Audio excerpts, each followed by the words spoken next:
ये बढ़ते हैं अगली खबर की ओर। 3 राज्यों के चुनाव के आए नतीजे के बाद कांग्रेस हरियाणा में होने वाले लोकसभा विधानसभा चुनाव को लेकर तैयारी में जुट गई है। तो वहीं जब इसी को लेकर कांग्रेस के वरिष्ठ नेता ठाकुर राजाराम से हमारे संवाददाता ने बात की तो उन्होंने बताया कि 2024 में कांग्रेस की बहुमत से सरकार बनेगी और लोग भी इस बार बदलाव के मूड में है, क्योंकि हरियाणा में बेरोजगारी, भ्रष्टाचार और अपराध के मामले लगातार बढ़ते जा रहे हैं, जिसके चलते आम लोग बेहद परेशान हो रहे हैं। मध्य प्रदेश और राजस्थान के अंदर 3 राज्यों की अगर खास तौर पर अगर बात की जाए तो 3 राज्यों में हुए चुनाव के बाद आए नतीजों को लेकर जिस तरीके से बीजेपी को बहुमत मिली और बहुमत मिलने के बाद उन्होंने मुख्यमंत्रियों की घोषणा की है। जाति के आधार पर जो है मुख्यमंत्री बनाए गए हैं। जहां पंडित ब्राह्मण की बात की जाए या यादव की बात की जाए, तमाम उन मुख्यमंत्री को जो है जिम्मेवारी दी गई है। जिस तरीके से उन्होंने पहली बार विधायक का चुनाव लड़ा और विधायक के चुनाव लड़ने के बाद उन्हें जीत का जो है चेहरा देखना पड़ा, लेकिन उसके बाद जो है उन्हें मुख्यमंत्री की जो है बड़ी जिम्मेवारी दी गई है। और ऐसे में हरियाणा में 2024 में लोकसभा और विधानसभा चुनाव हैं और इन चुनावों को लेकर जो है कांग्रेस किस तरीके से अपने आप को देख रही है, क्योंकि जहां एक तरफ कांग्रेस दावा कर रही थी कि तीनों राज्यों में वो अपनी सरकार बनाएंगे, लेकिन नतीजे जिस तरीके से आए वहाँ उन्हें हार का चेहरा देखना पड़ा। तेलंगाना की अगर बात की जाए तो वहाँ कांग्रेस को ज़रूर बहुमत मिली और वहाँ उन्होंने अपना मुख्यमंत्री जो है वो बनाया है।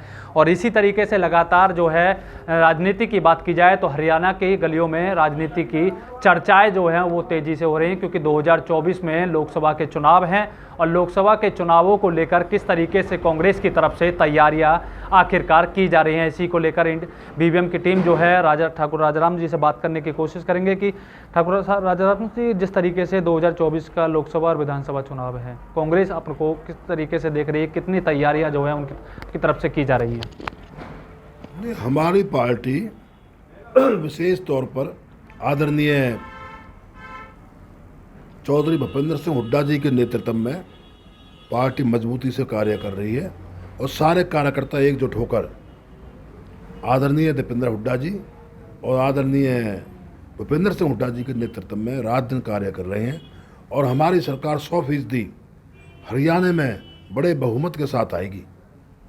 ठाकुर साहब, जिस तरीके से बीजेपी ने राजस्थान की बात की जाए, मध्य प्रदेश की बात की जाए, छत्तीसगढ़ की बात की जाए, तो नए जो दावेदार हैं जिन्होंने चुनाव जीता है उनको मुख्यमंत्री बनाया गया है।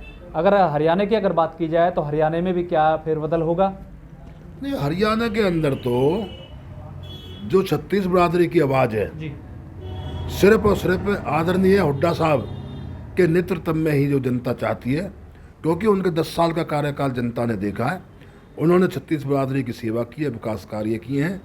इसलिए मेरी जो अपनी सोच है उसके मुताबिक आदरणीय हुड्डा साहब के नेतृत्व में कांग्रेस की पूर्ण बहुमत की सरकार बनेगी।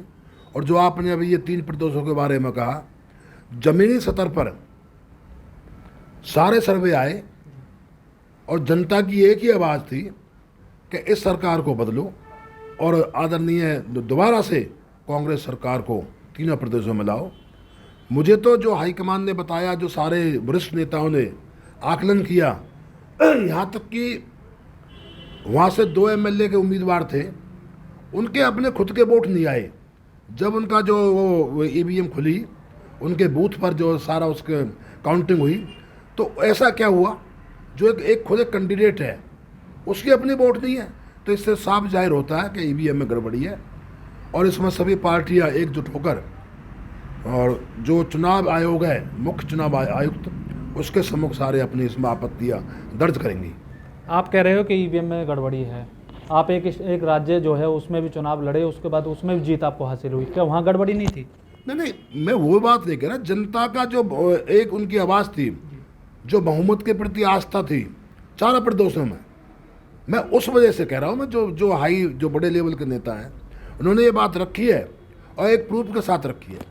ठाकुर साहब, जिस तरीके से बीजेपी की अगर बात की जाए तो बीजेपी जो है जाति की राजनीति कर रही है। ब्राह्मण चेहरे को मुख्यमंत्री बनाया गया है, यादव चेहरे को मुख्यमंत्री बनाया गया है। क्या लगता है कि हरियाणा में इसका कोई फर्क पड़ेगा?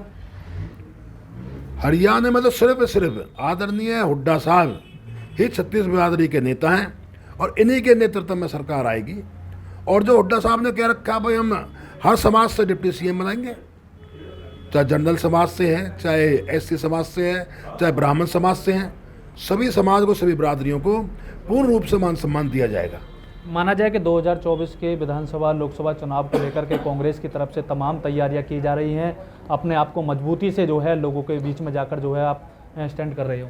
नहीं, बिल्कुल, अभी आपके सामने 3 यहाँ पे जो बड़े प्रदर्शन हुए हैं जनता के हित में, चाहे उसमें इसका मामला हो, इसका कानून व्यवस्था का मामला हो, प्रदूषण का मामला हो, बेरोजगारी का मामला हो, महंगाई का मामला हो, सभी मुद्दों पर जो सारी जनता एकजुट होकर इस सरकार के खिलाफ है और जो है हुड्डा साहब को मुख्यमंत्री देखना चाहती है। जिस तरीके से आप कह रहे हो कि राजस्थान की अगर बात की जाए तो राजस्थान में जो है इतिहास गवाह है कि 5 साल से ज़्यादा कोई सरकार नहीं टिकी है। आप जिस तरीके से रिपीट की बात कह रहे थे कि कांग्रेस दोबारा रिपीट करेगी, लेकिन वहाँ कांग्रेस को हार का चेहरा देखना पड़ा। चलो, ये तो जनता का फैसला सर्वोपरि होता है, जनता जो चाहती है वही होता है। हम जनता ने जो भी फैसला किया उसका स्वागत करते हैं।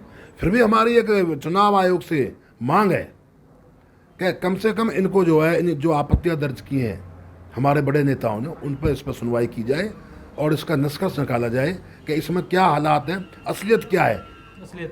बिल्कुल, देखिए ये थे हमारे साथ ठाकुर राजाराम जी, जिन्होंने साफ तौर पर कहा है कि 2024 के लोकसभा और विधानसभा चुनाव को लेकर कांग्रेस जो है पूरी तरीके से तैयार है। जब भी चुनाव आयोग जो है चुनाव कराएगा उसके लिए जो है इनकी तरफ से तमाम तैयारियां जो है वो कर ली गई और बहुमत की सरकार जो है बनाने की कांग्रेस की बात जो है करते हुए साफ तौर पर जो है वो दिखाई दे रहे हैं। अब देखना इसमें यही होगा कि आने वाले चुनाव